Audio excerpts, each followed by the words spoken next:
What up, my freaks? RuinusInsight here with part 37 of my Total Warhammer 3 modded Kroq-Gar campaign. So as we saw last time, a bit of a weird episode, or at the very least weird for Tic-Tac-Toe, as he faced off against the Bleak Coast Buccaneers, but unfortunately it seems the Omnissiah was against us that day, and the battle was frozen for a while there. Still, Tic-Tac-Toe's army did manage to win despite my not controlling them, and do remain quite alive, which is a nice thing to have. Gotta love those aerial units. Now Tic-Tac-Toe is moving forward and is looking to threaten Verdanos and the last territory belonging to Arcan the Black. Also moving up here will probably be quite the boon to us, as we will then be able to threaten the likes of the Sartozan territories, as well as the Skaven territories, which are probably all of these territories of Tilea. And by the looks of it, we have Skaven spread out all over the place. Oh wow, yeah. Ikit's gone pretty far. Oh wow, yeah, he's gone real far. Damn, Aquitaine all the way up here. Ikit has all of this. How about the forests? We got a little bit of Skaven corruption here, but it's probably osmosis because it's only +1. Or possibly army is there. Paravent is also Skaven. Montfort is also Skaven. Wow, what the frickin' hell is that? All the way up to Mousillon? Are you kidding me? All of Bretonia has been Skavenified. Damn. And the massive Orcal. Wow, I've actually never seen... I have never seen Grom the Paunch die before. He always does really well. And Ikit's destroyed him. Damn, Ikit. I'm very, very impressed, though I've been very much enjoying my own Ikit campaign, so I can't be at least a little bit proud of the little guy, even if, well, that's blasphemous as far as the old ones are concerned. If I get sacrificed by Sotek and never make another video, you guys know why. Anyway, in terms of what we gotta do this time, or at least where we left off, we have the battle, probably the last major battle against the filthy Prospectors here, and we should be able to destroy them despite the fairly decent garrison and army they have there, as we do have 2 armies in tow. To begin the episode, before we jump into that, however, I've been meaning to do a little bit of diplomacy, as it's been a few episodes since we've done anything significant diplomacy-wise, and we have a lot of territory that we don't technically need. So there's a few things that I've been meaning to do. First of all, Goldtooth hate us. They really hate us, and they are currently at war with Imric. So what we're going to do is directly declare war on Greasus, which is A, probably inevitable, and B, most likely will, well, most likely, but it'll draw in Ironbrow and Karazakarak into the fight, which will hopefully mean we will get the extra friendship between them and the elves. So we'll do that. Now, just out of curiosity, that doesn't give us vision of Kugath, does it? No. Because we need to do the same thing to Kugath as well. Funnily enough, we don't actually want Imric taking all these territories over, especially Karakazorn, because that's, I believe, a special location. Oh, it's not for us, it's only for the Ogre Kingdoms. You would think that it would be for us, considering it's a dwarf hold, but whatever. Not a big deal. Then, what we want to do is we want to finally give Karakazul up to Ironbrow, since we've waited a couple turns since the last trade. And what I think we want to try to do is take back Dragonhorn Mines for it, as well as what the money we can get out of them. So, are welcome in my all. Yeah. Well, we just respect the oldest ways. We respect the old ones' ways that are far older than your old ways, Thorek. So, yeah. Where is it here? Grunty Mingo, Dragonhorn Mines. Wait, I'm looking for our settlements, not their settlements. Karakazul, Thorek's home, for, well, actually, let's see, 53. 33.7, yeah, alright, so, what we want to do then is trade it for the return of Dragonhorn Mines, because he doesn't have enough money for this. 31.8. Then, we'll have him join war against, let's say, the Seducers of Slaanesh. 14, eh? Still a decent amount of cash for that. Wait, I just want to see. 8.3k? We still want to get them into some wars. Bleakholds... Oh, okay, you'll join Bleakholds for free. Ooh! That means other factions will likely join Bleakholds for free. What about Greybeard's Prospectors? I kinda don't want to do that. What about Kazag? Yeah, nobody ever wants to fight Kazakh. I don't know why, but they're always quite strong, as in all the other factions are terrified of them. Alright, let's take the 6.2k for this, and get these 2 extra wars, as well as the free settlement, which we can once again trade back to either Thorek or one of the other dwarfs, and also secures this province, at least temporarily, to give us a little bit of extra research rate. It's unlikely that we're going to keep the province, but I don't know. I mean, it is a full province, but it is a red territory, so we'll always struggle with a few things, like control. We could eventually make it be a fairly decent money-making province, however. The only problem there is that I really wanted to transfer Berikvar, Doc Karaz, and then Valea Suro and Carrick 8 Peaks to Belagar, just so that he has it. Which actually we could still do, because Berikvar and Doc Karaz do both belong to... Oh, wait, no, but they're not... they're not directly touching Valea Suro. Okay, we'll have to figure that out as we go. Either way, I'm happy with that transaction. Then, I want to do this. Are you willing to join war against the Bleakholds? 1.8, okay, so not so much. What about the Ogre Kingdoms? 0.2, 1k, okay, that's not bad. Alright, so there's 2 things we want to do here. We want to trade Imrik, the Tower of Gorgoth. Actually, I just want to see if he's willing to join any wars for free. Let's say Bleakholds, 0.6. Yeah, okay, well, we're not giving him 3k. Alright, so we're going to trade him the Tower of Gorgoth for, say, Howling Rock, because it's part of this province. So, Tower of Gorgoth A moment can be spared, but no more. for Howling Rock. And we got 16.4 remaining. Now, we could take the 9k for it, or we could do... Yeah, let's see, let's try everything. Yeah, so I'm gonna... Oh, right. He likes the Bordello Errant. Yeah, okay, there we go. That all works out, and will still give us 5k, as well as the Howling Rock. Beautiful. I will not fail. Alright, now that we have the Howling Rock... Sorry for those who don't like diplomacy, but honestly this campaign has been pretty diplomacy heavy, and I'm kind of liking that. This has been a very different campaign than I'm usually used to playing, especially with the Lizards. It's in some ways it's a little bit similar to my Vlad campaign, because he somehow has basically all the major factions of the world as his vassals at this point, but... Yeah, anyway. Now, ooh, wow, it's a tier 3 as well. Now, how much is this worth to you? Howling Rock. It's worth 31.5. Beautiful. So what we will do is ask for the military access. We don't want to do the defensive alliance or military alliance yet. Then we're going to ask you to join war against, let's say, Goldtooth, which is basically free, and Seducers of Slaanesh, which is 3 points or so. You know what? I think you might be able to do everything. Other than Bordello Errant, because we don't want you pissing off the elves. Let's try this, but not Kazakh. No, they're still... Would they do Kazakh? No, well, they kind of would. Out of curiosity, if we do money... Yeah, we still have money remaining. Alright then. Kazakh as well. Screw it, why the heck not? And... I'm tempted to do Bordello Errant, but once again, because you like them, there's probably not that great a reason to do it. I'm just wondering if there's anything else we could get from them. You wouldn't give us the Silver Pinnacle. Nah, there's no way. It's a main settlement. It's a pretty decent gift, and I think we'll take it as it is. Yeah. There we go. Now, this is big. Why? Because they're now at war with so many factions that, regardless of how much they dislike the elves, it's very unlikely they will actually declare war on them, because they will consider themselves too weak in terms of fighting all those other factions, and I mean quote-unquote fighting, to bother with fighting the elves. On top of that, they have nearly this province, so if we could somehow trade something to these guys, for example, if we send an army up here, take Zar Nagrund, give that to Imrik, we could probably trade it for the Desolation of Drakenmoor, and make these guys have a complete province so that the two don't fight over it, and on top of that increase our relationship with them further. Alright. It's working, and now the relationship is even climbing to positive. Very, very nice. Alright, I'm pretty happy about that. How about Karazakarak?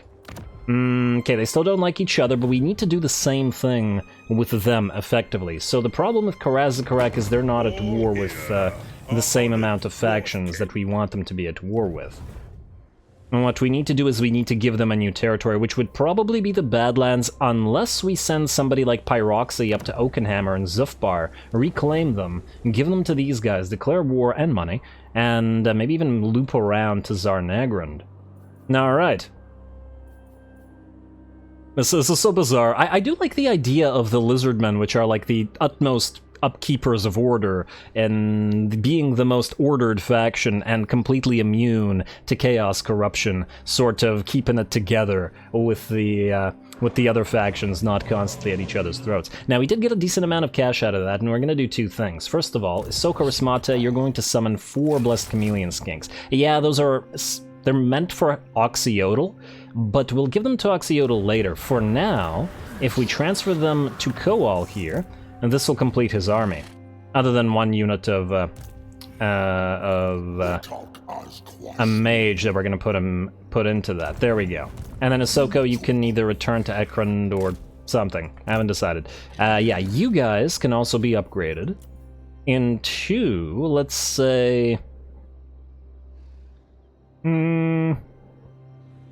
Gotta go with Quetzal. I don't think we care that much about the healing in this particular situation, because these guys are rarely, if ever, going to get any use out of it, as if they get charged by a cavalry unit, they're going to get wrecked anyway, regardless of the damage resistance and the healing.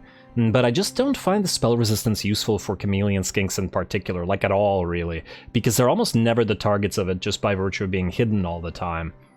Perfect Vigor is great, though. And I'm still inclined towards the Blessed Spawning of Quetzal, because they will probably still get hit by ranged hits, and even with 40% missile resistance, it'll still be helping them. We can always turn them to Tepok later on if we need to. It's not like we're running out of alignments at this stage. Alrighty, you do that, Koal. Obviously, not this complete army, and we're going to replace a bunch of units with Kroq-Gar, probably starting with these 2 units of Red Crests, and then we're going to send these guys to Xhotl later on, assuming that we can confederate him, which right now is, yeah, pretty unlikely, minus 72. Man, apparently 3 territories are really quite enough for him to feel quite strong. In fact, while we're doing diplomacy, let's continue. Sort of a throwback to the early portions of the campaign, where I did diplomacy just absolutely constantly. But we shouldn't neglect it. Especially coming into the endgame scenario, as we'll probably need their help. The various friends that we have here. Peace with the Great... No way. Scourge of Cain and 1,000 Maws. I've been somewhat tempted to peace out with 1,000 Maws, but I'm going to hold off on it for now. They haven't been really threatening us.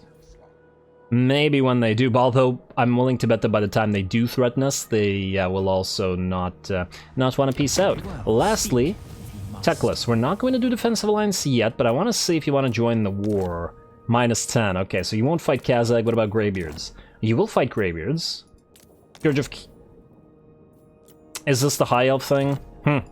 Okay, so most likely, and just to double check here, yeah, you're willing to fight everybody, except the Kazakh. I always thought this was a bug, but the fact that they weren't willing to do this before, but are now willing to do it, and they're not willing to do it to a faction like the Kazakh, makes me think that it isn't a bug. There's just something about the diplomatic relations that I don't really understand, why he's willing to do all of these for free. Well, you know what, we're gonna do it. I don't really care, and it's just to keep them essentially friendly with Thorak. He's not going to help us against anything here, really. No doubt about it. I just don't want him and Thorak to attack each other, and while we could certainly take these territories for ourselves, I don't want to really deal with them. Alrighty. Predicted income... why did it drop by 700? Just by virtue of the loss of the Tower of Gorgoth? Tower of Gorgoth was only giving us like 700 money per... Oh, that and Karak Azul. Yeah, alright, that's fine. That's fine. We were always going to give up Karak Azul to Ironbrow. Next up, since we have money remaining, and we have... You know what? I was about to say we can do buildings, but I think I've talked long enough, and those who don't like diplomacy are probably just trying to stab me through the computer right now. So, let's do a battle. You and Dicky Dick, the best name in all the land, are going to be getting... I mean, I was gonna say Curse of Anra here. Also, I really find it weird that the version of Transformation of Kadan for for the Lizardmen isn't spec'd to summon like a feral Stegodon or something like that. Maybe a feral Basti, and then if you overcast it, a feral Steg? Something like that? What actually happens if you can you even overcast it? No, you can't. Yeah, well, either way. Let's go for Earthing, I think. Honestly, I don't think we care about either one. Actually, you know what? A single cast of Curse of Energy here is not going to be helpful, but a second cast will deplete the Dwarfen armor very significantly. So maybe we start going through the Curse of Energy here. Alright, looks good to me. Next up, you, Chameleon, you might as well level up, and it looks like you've been holding on to some points. You have Renowned and Feared, so let's get you Beast Driver. And then we'll go through Rally, etc. Next, then all your skinky little chiefs. We are going to go for Swift Communication. Yes, physical resistance for skinks. Love it. What about you guys? Swift Communication. And no Swift Communication for you, but you can have Resilient, and then we'll get Swift Communication for you next. I'm still thinking of getting a 4th Skink Chief in, but we're already looking pretty good. An extra 6%, about to be 9% physical resistance on the Red Crests, more missile resistance and all that sort of stuff. Alright, now, you could use both Scouting and the Flock of Doom, but in this particular battle you won't get any mileage out of either, because you're not going to be the one attacking. Let's get Scouting. I assume you're going to level up over the next level, and then you're going to attack Martek, so, yeah. Alrighty, here we go, time for a fight. Close victory? Really? I doubt it, but let's find out.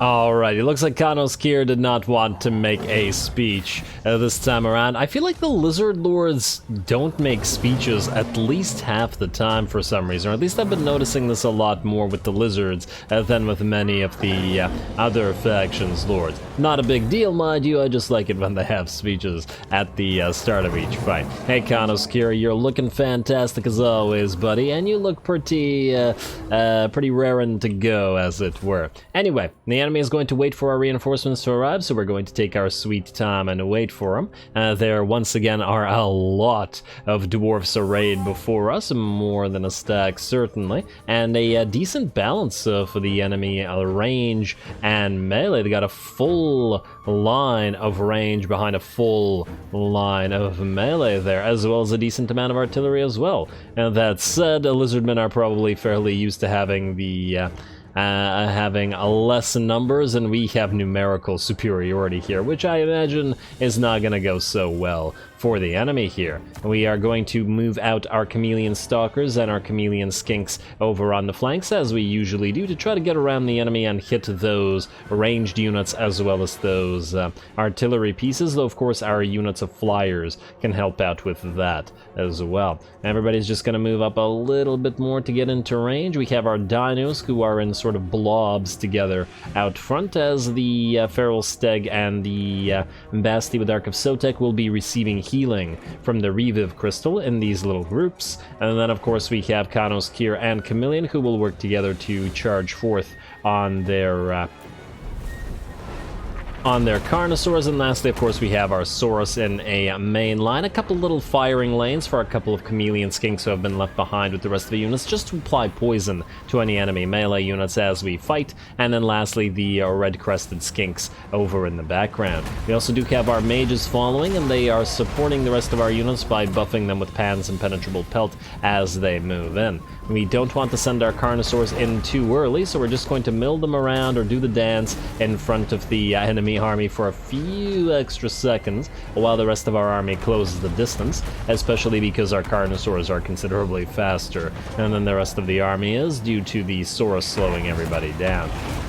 Alrighty, and looks like Chameleon's gonna take a few hits there, but we've got Wisdom's Wild Form upgraded on them, as well as Pan's Impenetrable Pelt, which is just adding so much armor and resistances to them that they shouldn't be too afraid of the enemy range fire. Alrighty, and our entire army is about to close the distance all at the same time. which should work out fairly well. Flyers going overhead, and they're going to get behind the enemy artillery pieces, though they will drop a few bombs as they travel through, and then they're going to go after the artillery afterwards, while the Carnosaur lords essentially distract the enemy as much as they can, and essentially egg the rest of the army on. I'd like to imagine he's given orders while he yells like that. Gonna take a little bit of a while for our chameleons to get here, but fortunately they are fairly fast, especially compared to the Saurus, so they'll get there in no time. Alrighty, and we got Red Crests and Chameleon Stalkers over on this side anyway. There we go, I guess they've already let their precursor weapons fly, and these poor dwarfs on the flanks are going to get absolutely overwhelmed by the Red Crest. In fact, I think the enemy is going to get overwhelmed pretty much everywhere in the entire battle. Our dinos have moved forward past the enemy range or melee line into the enemy range line instead, rather than bothering to fight with the Saurus by and large, mostly because the Saurus can keep the dwarfs fairly busy. We're going to use our dino pile to just distract all those enemy range and prevent them from doing really anything. We do have a few more dinos still fighting on the flanks here, and our chameleons are finally joining the fray as well, and it's already looking very, very ugly for the Greybeard's Prospectors. Alrighty, completely surrounded, hit from all sides, especially now that the chameleons are here to help out. Dinos not stopping their rampages either. The Saurus charge forward as the enemy lines begin to buckle, and it looks like a lot of the enemy units are already trying to rout and or shatter. Kanoskir and Chameleon are also hunting down the enemy lord and hero here, the Thane. And it looks like they'll be done for soon, and with their deaths I imagine that the rest of the army will rout as well. Looks like the Longbeards over on this flank are going to be holding the longest, but it's probably not going to be much longer than the rest of the enemy army.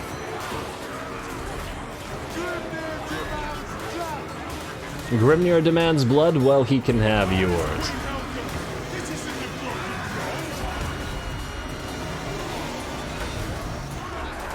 Alrighty, and let's see, these Longbeards were indeed the last units to hold, and with the rest, with their routing rather, the rest of the army will be done for. Lovely. Well, looks like we absolutely overwhelmed the enemy in this particular battle, and I don't think we took all that much damage either. It was just the sheer number of units that forced the enemy to essentially spread out their damage to the point that not enough of our units actually got hurt. And it all worked out quite well. Our aerial forces took care of the enemy artillery, and of course our two lords charged forward, killed the enemy lords, and our dinos charged forward and prevented all those quarrelers from doing anything to our Saurus and our skinks. Beautiful.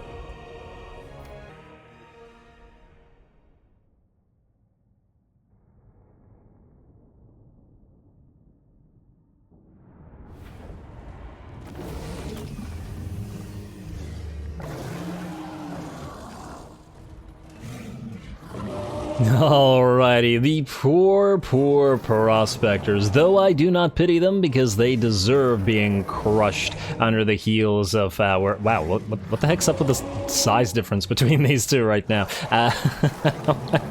What is happening here? What was I saying? Yeah, they got absolutely overwhelmed, overrun, whatever you want to call it. They had no chance. Way too many of our units for them to keep track of. Plenty of dinos, too many Saurus, too many skinks moving in their back lines. Absolutely beautiful. And 47 losses out of 2,400. I'll take it. Occupy the place, please. We'll be keeping it for ourselves. And yes, we did get the gem mine.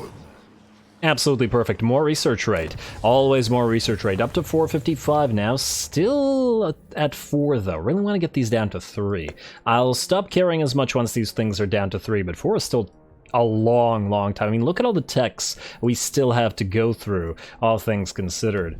We need to start speeding through them. It's turn 89 after all, and just hoping that the extra increase in provinces will upgrade our research rate further, especially with the geomantic web as it starts to come online. Now you, Chameleon, are going to move into Martech as soon as we give you a couple more points to spend, namely Resilient Yeah, I don't really care about the leadership nearly as much.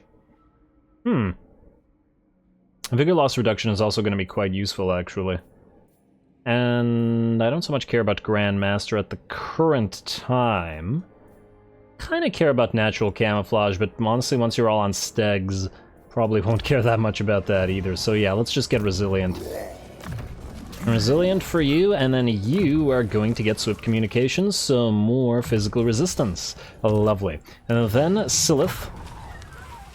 You have Scouting maxed out, so let's get a point in Flock of Doom, and then we'll start moving towards the Curse of Anra here, which is going to be even more useful in Chameleon's army. Speaking of Chameleon, go to Martek, please. And Pyrrhic Victory, eh? Now, you're probably gonna get badly hurt if you do this, but on the other hand, this seems like a waste of our time. Yeah, let's just auto-resolve it. Hopefully we just heal a decent amount, even though this is a yellow territory. Actually, out of curiosity, are any of your units hurt enough? Yeah, you're healing okay.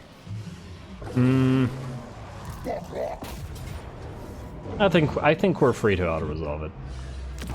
Yeah, about half damage, that's fine. It'll heal up in 2 turns. Occupy, and then we got Iron out of this as well. Lovely. And Dwarfen Dread for Chameleon. We are also going to immediately build up that Iron, and I guess we can keep the insect breeding farm and keep collecting the income as well. Wait, did I... There we go. What does the 3rd tier of Iron do for us? Armor +1 armies faction-wide. Oh wow, I hadn't realized that. Now, it's nothing crazy, but 10 armor for something like a skink is actually a lot, considering they have, like, no armor to speak of. I wonder whether there are more iron mines we could get. We gave up the black iron mine, unfortunately. Iron rock, however, is certainly one that we could take once we trade it, because we're keeping Death Pass. Yeah, maybe I'll look into doing that. Alrighty, well, either way, well done, you two. You're heading to Vulture Mountain next, and the destruction of the Greybeard's Prospectors, the less we speak about them, the better. And then you guys will be free to prosecute other wars. Namely, you're probably going to go to the Awakened. We still haven't sighted Kairos, and there's no reason to weaken him any further right now. Xhotl is strong, and he's so strong, in fact, that he's unwilling to confederate, so we're gonna need him to get a little bit weaker before we sail on down there, which is working fairly fine for us, because Kroq can move out to the Dragon Isles, then maybe loop around to find the elves here in the eastern colonies, and the Fortress of Dawn, I want to say. What's this place called? Tower of the Sun. Oh, right, Tower of the Sun. We'll go towards these guys, probably try to get a trade agreement going with them, and then hit Kairos. Hopefully by then, Xhotl will be willing to go on our side. Though if he looks still a little bit too strong, we'll head up here for a little while and into the mountains against Goldtooth, because everybody here will like that. And then we'll loop back around. Not to worry, guys, we will be going after Kairos. Also, what are we at in terms of the victory conditions? So, Poxmakers of Nurgle, we're heading out there, and Oracles of Tzinch. We want the Jungles of the Gods, which we will get probably by trading to these guys, and then the Dragon Isles, to which we're headed towards right now. Alright, that all works. All very achievable, I'd say, probably within the next 20 turns or so. It really just depends on how long we wait until we start fighting Tzinch. Alrighty, now, and we got more money out of that, so let's spend a little more as well. 4.2k for the Temple of the Old Ones. We were gonna get this anyway, and it does increase Skink Priest capacity.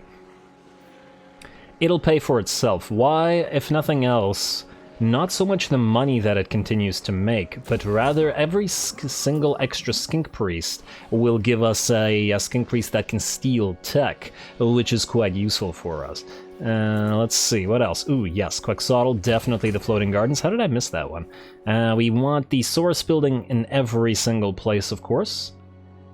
Yes. I mean, honestly, it just increases Source Scarvet capacity, but we want piles upon piles of them everywhere. Let's continue looking at stuff that needs money. Temple Avenue of Gold. Maybe we build the Geomantic Pond. Honestly, I wanted to wait until the Caverns of Sotek were ours. And we have those building in other places. Karakazgal.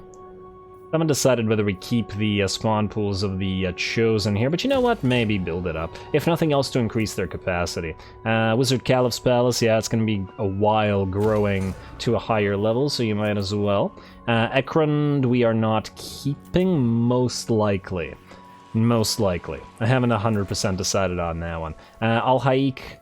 I guess we could get a wall there, but what's the likelihood anybody actually comes here? Not super high. And Orion's camp, you're ready for the insect breeding farm. Alright, we're gonna do this. And we're gonna ignore the rest of this stuff for now. And that includes Nagashazar. We don't expect Nagashazar to make money, it's just there to give us extra capacity for stuff. What I want to do is this. Go to Black Crag, recruit Lord, Red Crest Skink Chief, and let's take you, Casseton, whatever, with your campaign movement range. Then, while here, we're going to have you recruit... let's say 3 horned ones. Oh wow, they're like 1,000 apiece, but yeah, fine. 3 horned ones for Kroq-Gar. Kroq-Gar has... well, it's gonna be difficult to find room for them, but nonetheless. I wonder... So the Titchy Witchy's Raiders are Cold One Riders. They're not horned ones, but they're really quite strong. In fact, stats-wise, they're basically very similar to horned ones, and they still very much benefit from Devastating Flank, or maybe we keep them in here. Plus they will buff and debuff things. I kind of like them as they are. Nah, we'll keep them here, which means we just used 3 units of horned ones instead of 4. But I definitely want the horned ones in Krok's army. Anyway, that looks good. We have no more money to spend. We did our crazy amount of Diplo, which I'm happy with, which means, unless I'm mistaken, we're ready to go next turn. And there's only one thing that could be done, and that's this. Tlashbok? It's probably Tlashbok. You probably need items. And the reason that you need items is because you might die. Now let's get you a Gleaming Pennant, because we don't care about it. Do these guys have any flyers? You know how we can find out? Head out, decline battle. No, they don't have any flyers, okay. So decline attack. And then stay in the altar. The Horned Rat will give you some cheap items that we're not afraid of losing. Nothing crazy. You can have an Aura of Quetzal, I guess. The Crown of Command isn't too bad. You can prevent a few of your other units from routing. I wouldn't want to lose the Fencer's Blades, and I certainly wouldn't want to lose the Helm of Discord. I guess you can use the Shield of the Mirrored Pool for your armor. And use the Sword of Anti-Heroes. These are all decent items, but items I would be at least somewhat willing to part with. In fact, you know what? Maybe instead of the Sword of Anti-Heroes... Ooh, wait. Do these guys have... They have a unit of Sirens. Okay, so that's a problem, because we have no magical attacks. Alright, so I think you'll have to keep this in order to at least do some magical damage. I was gonna say, give you a Sword of the Hornet or something instead, but that's fine. Also tempted to delete the Curse Charm of Tepok, but it could still be used on mages, so maybe we'll keep it for now. Anyway, skip, outpost available. Alright, the Defenders of the Great Plan. And then that's it. Alrighty, let's end at least one more turn, unless we want to build a couple more units for Gorok. Was tempted to give him another Basti with Reviv Crystal, but maybe he's fine for now. I mean, I want to get him 4 units of Saurus Scarvets, just so that his Saurus are absolutely ridiculous. They're already at 36 physical resistance when not under attack, and then 46 when being attacked, which is just crazy. They're basically like demons. I'd be curious to see how high we can get them in terms of all their stats. And damn, we gotta get some more blessed spawnings. Damn you, game, for not giving us a lot of those. Anyway, end of turn. Alright, let's see what we're looking at here. Goldtooth, Northern and Western provinces. The Northern provinces, I think, were allied to Goldtooth, though, so that's kind of a slight problem. Xhotl. Defensive Alliance, no, but keep losing armies, please. And we'll probably want to take a look at a few more factions we may want to declare war on, just so that our allies join those wars, and once again, we keep it nice and friendly. Alrighty, looks like Henri the Drowned, and oh, frickin' Luthor Harkon is here. Oh, damn. Good chance Tlaxbok is dead, actually. I don't think we can do this. Well, that's a shame. That's a crying shame. That's a lot of items to have expended here, but oh well, what can you do? What can you do? I wasn't expecting Luthor Harkon to come here. And that's a lot of animated hulks that we are not going to be able to defend against. So, well, give it a try, buddy. See how long you can hold.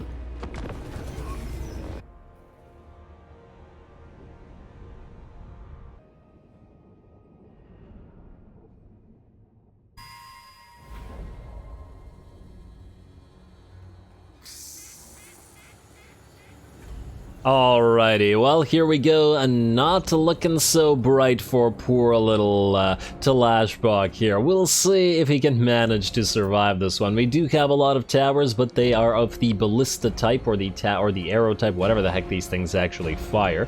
And in fact, wait, I want to see what's impacted into the ground. Huh, it disappears.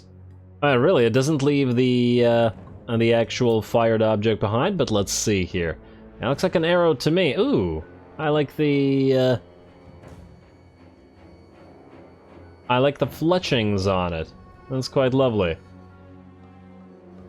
Or maybe this is a ballistable. It's kind of hard to tell the size when you're zooming in like that as compared to a unit. Yeah, maybe it is, well, it's pretty big, whatever it is. Anyway, we are going to have a lot of units to contend with, plenty of artillery, plenty of monstrous infantry, and of course, at the end of the day, there's Luthor Harkon to try to take care of it. We also have very few units in this army because it's a defensive garrison, and we have spread them out essentially everywhere we could just to have the towers active, which means that we don't have one particular location where the units are going to be really strong. If the enemy does manage to climb, we'll be weak pretty much everywhere.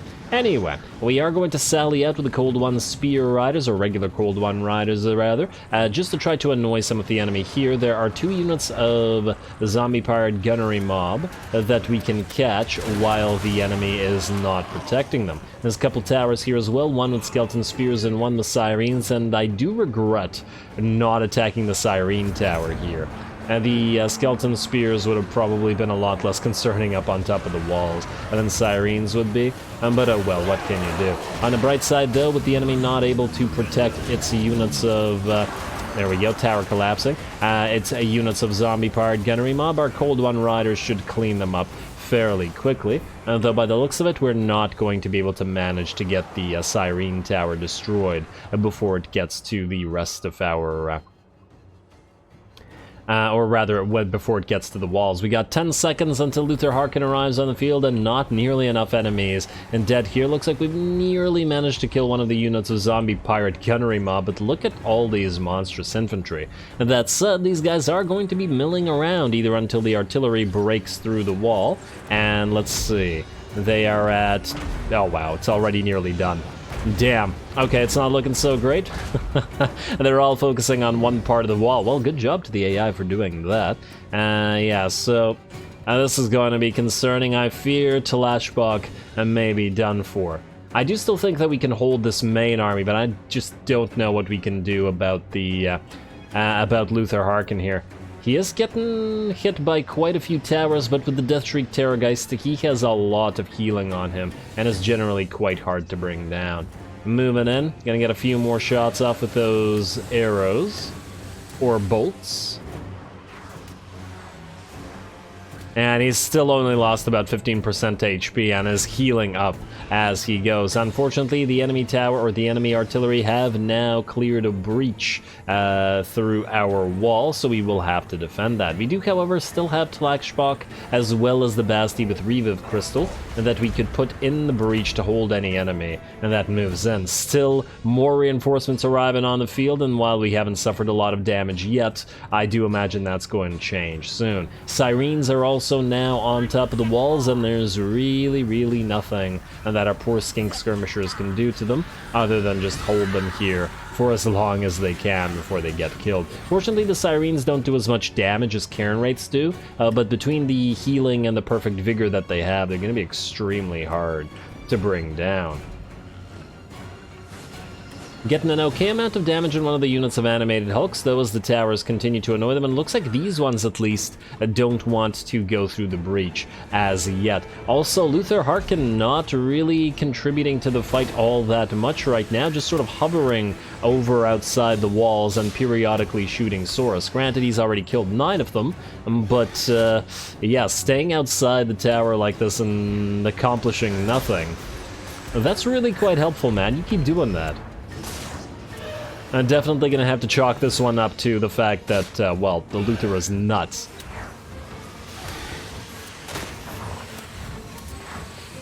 Man's not all there. Or there are too many of him there. But anyway, let's see. He's got about half HP left and is going to continue annoying us. Going to get that Terrorgeist Shriek on, more Source Spears, but we'll finally move forward past the tower, though at about 40% HP. That said, with no more towers firing at him and us having no real ranged units, we have no way to continue taking his HP down, at the very least until he runs out of ammo or lands of his own accord. But we shall see. Still, the enemy's having a very difficult time moving in and is not taking any advantage of this breach as yet, for whatever reason. Yeah, the command of this force is really not quite working, and the enemy, or one of the enemy vampire fleet captains, the ones that climbed the place with the sirens, decided to try to take the tower, but without the sirens to help them out, which means the vampire fleet captain gets surrounded by Cold One riders. Oh, and I do believe they should be able to bring it down. And hard to spot the said admiral in here. I saw it for a second, there you go.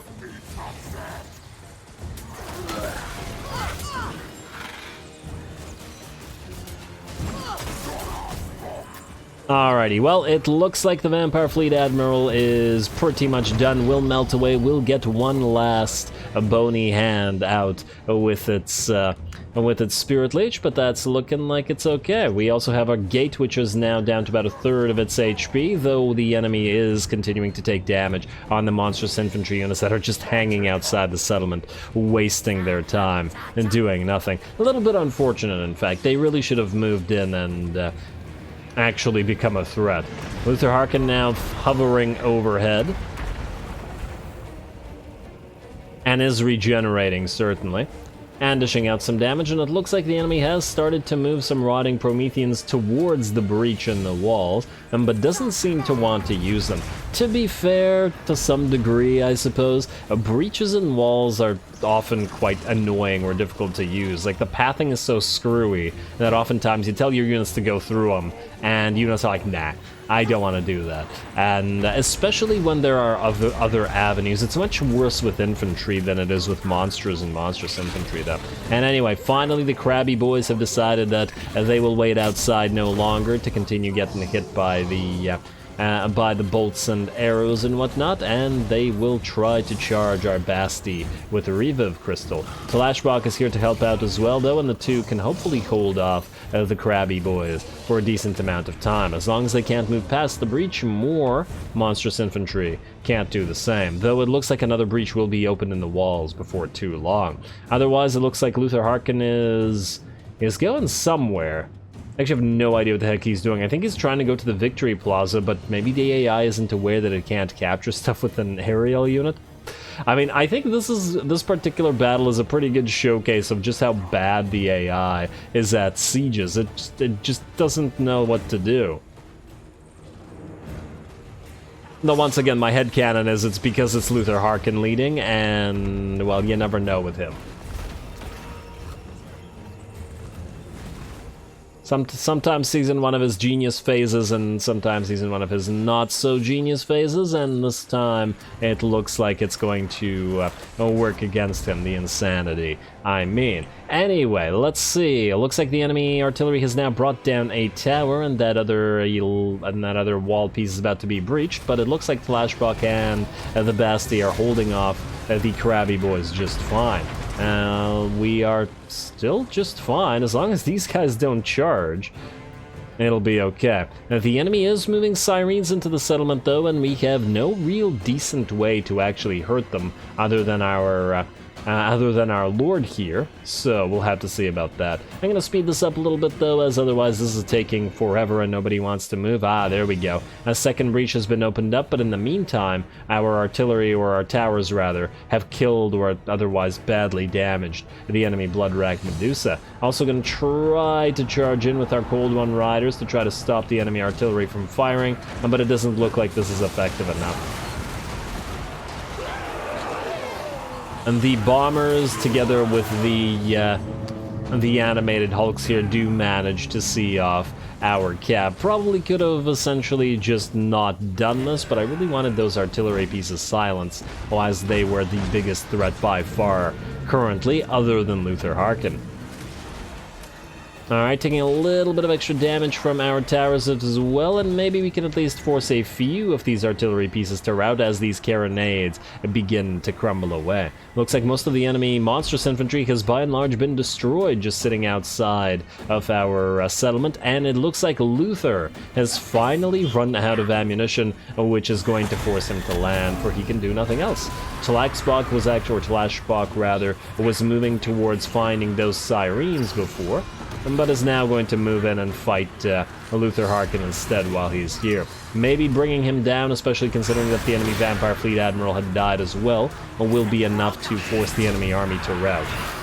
And we will absolutely need it to rout, because as we can see, our Victory Plaza is now being captured by the enemy Sirens, which ain't so great.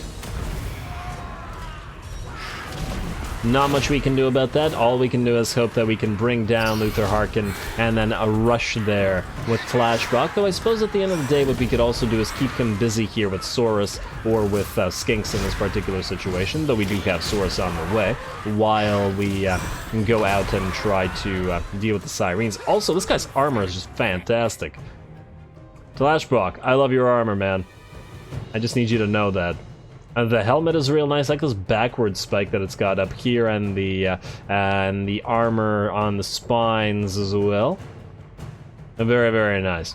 Anyway, you keep it up, buddy. We've got, let's see, well, he's starting to take damage, and in fact, he's reached his healing cap, but he's still hovering at about 40%, so not much has changed there. Then we do have that Basti with Reviv Crystal moving in to help. And the enemy is now starting to move forward. I think they have dealt with our cavalry.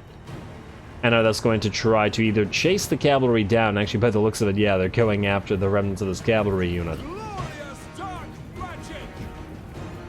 Which does mean we still have the advantage of being able to continue to fire on them with our towers. Luthor is still at 40% HP, and now we're going to try to charge those Sirens with Tlashbok before they capture the final point there. And now we got Saurus and the Reviv Crystal to help out against Luthor. He's got healing, well, we've got healing too, buddy. And you've reached your healing cap, whereas we have not. As long as we don't let him kill the Reviv Crystal. And there's some javelins in Luthor as well. Looks like the little skinks on top of the Basti are doing work. Alrighty, and as we can see, Luthor has now begun to crumble away. It's still going to take him a while, mind you, because once again, the healing, but that's already a pretty big boon. And in fact, with Luthor, the rest of his army is also going to follow suit out here. Carapace, I get it, is also fighting. Oh, you've also got nice armor. Damn their Saurus. Damn the Saurus and their awesome armor. Yeah. Looks like they managed to pull it off, and while the enemy did just manage to capture the Victory Plaza, they will melt away and capture, or fail to win by capturing it. Very close, though. Very, very close. I do have to wonder whether Tlashbok would have been able to actually kill the Sirens before the victory tickets would have counted down to full, and whether he would have had time to reclaim the Victory Plaza. Well, not important, as Luthor Harkon drops down and the Death Shriek Terrorgeist shrieks its last. And the rest of the army just gets mostly gunned down by our towers. Lovely. Though, once again, this is the AI, and this is a vampire AI, so the dead will rise again, and I'm willing to bet all of their all of their elite troops will, as usual, be the ones to rise. But oh well. A heroic victory for Talashbach. Not really the way I wanted to win this one, but I can't really do anything about the AI being an idiot. And once again, at least in this one situation, we can blame it on a Luthor once again being a little bit nutty.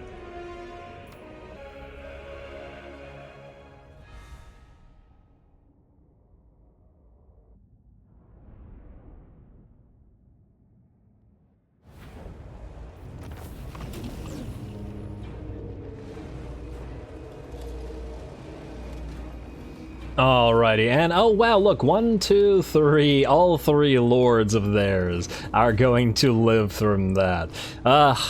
The dead rise always favors the AI, doesn't it? What doesn't favor the AI is the AI's own stupidity when trying to attack settlements. And I'll go ahead and say that should have very much been a loss. If the enemy was able to actually properly make use of Luthor Harkon, then there was no way that we could have won that. Of the first army, yes, we could have obviously destroyed simply by holding the gaps, as they are relatively weak and would have had a very difficult time breaking through our source. But if Luthor Harkon wasn't an idiot and didn't fly outside the walls and instead attacked our units in conjunction with the enemy army, we probably would not have been able to hold him back. Granted, he's a relatively low level, but between his casting and his Death Shriek Terrorgeist, let's just say it would have been very unlikely if he was fighting together with the animated Hulks. But oh well, and that's the AI for you. It's pointless to exterminate, and you can't kill and eat because, yeah, that's one of the unfortunate things about keeping one lord there. Oh, I forgot to assign the Gleaming Pennant. Oh, my bad. Why did I bother giving that to you? Not that you needed it, mind you, but, yeah. No, well, I guess we're gonna take the money then. Release those captives. We hold on to the Altar of the Horned Rat. Not the way I wanted to hold on to it, perhaps, but nonetheless. We'll just have to take it. Definitely one of the reasons to prefer field battles most of the time. And I believe that's it, that's all for what the enemy can do. So 2 things that we want to do here. First, we are going to... Oh, and you get the defeated Luthor Harkon trait as well, nice. I want to check whether we have any confederations up, and no, we do not. Xhottl's now at -39, and it looks like they're starting to rebuild an army, as I see a sliver of the balance of power return. Kind of funny, but oh well. Here's hoping that we can get it going at some point, and hey, looks like Kroq-Gar's ready to go for a military alliance. They're liking us a lot more now. Just gotta give them a few more settlements, and we will fix all that right up. Just out of curiosity, what are we at in terms of friendliness between the... +13 between you two now. The only thing we really need to do to get this really positive is to force these guys to declare war on the Bordello Errant. They don't like them, but if the Bordello Errant die, then it won't matter at all. Alright, and then what about between you two? Rising to 42 for Kroq-Gar. Yeah, well, rising to positive. So yeah, it's definitely just Karazakarak that's still problematic. And it remains the biggest problem because it's not actually at war with enough factions. We've gotta get a few more wars going if we can. In fact, just before I forget. Yeah, there's nobody here that they'd probably be willing to fight. 4K for the Greybeard's Prospectors? Yeah, not worth it. I was just thinking that since the Greybeard's Prospectors are basically dead, then we should take advantage of it. Oh, Rakarth is returned. Where is he? He is, by the looks of it, sitting right in the Mine of the Bearded Skulls, which does have more iron than we would like. Anyway, let's select Arcan, because we are heading towards him. And one more thing, does anybody know, and I feel like I've asked this before, but I don't believe anybody had an answer, but just in case anybody knows, why the heck are units so much more expensive? Look at this. Ironbrow's Expedition, 49 allegiance for 1 Iron Drake, right? Karazakarak, 28 allegiance for 1 Iron Drake. Not only that, but these guys have been our allies longer. We have a tier 3 Lizardman colony / outpost there, and we have a tier 1 here. What the heck gives? Why are these guys giving us Iron Drakes twice as cheap? What actually determines that? I gotta look it up. I have absolutely no clue what's doing this. What actually determines the cost? Could it be because these guys actually have a massive empire? Because we gave it to them? Huh. It can be tied to number of territories they have. That would make no sense. Yeah, I gotta look it up afterwards. Anyway, I am gonna call it here. Next time, Kroq-Gar sails out towards Kugeth, and we should find him in a couple of turns, but we should be able to land at Verdanos and start attacking the dead there with Tic Tac. Pyroxy's probably going to go up north towards the other dead here, or towards the Skaven. I haven't decided yet, and we should be able to knock out the Greybeard's Prospectors for good. So stay tuned for all that. Don't forget to leave a like and comment. All glory to the algorithm, and thanks for watching.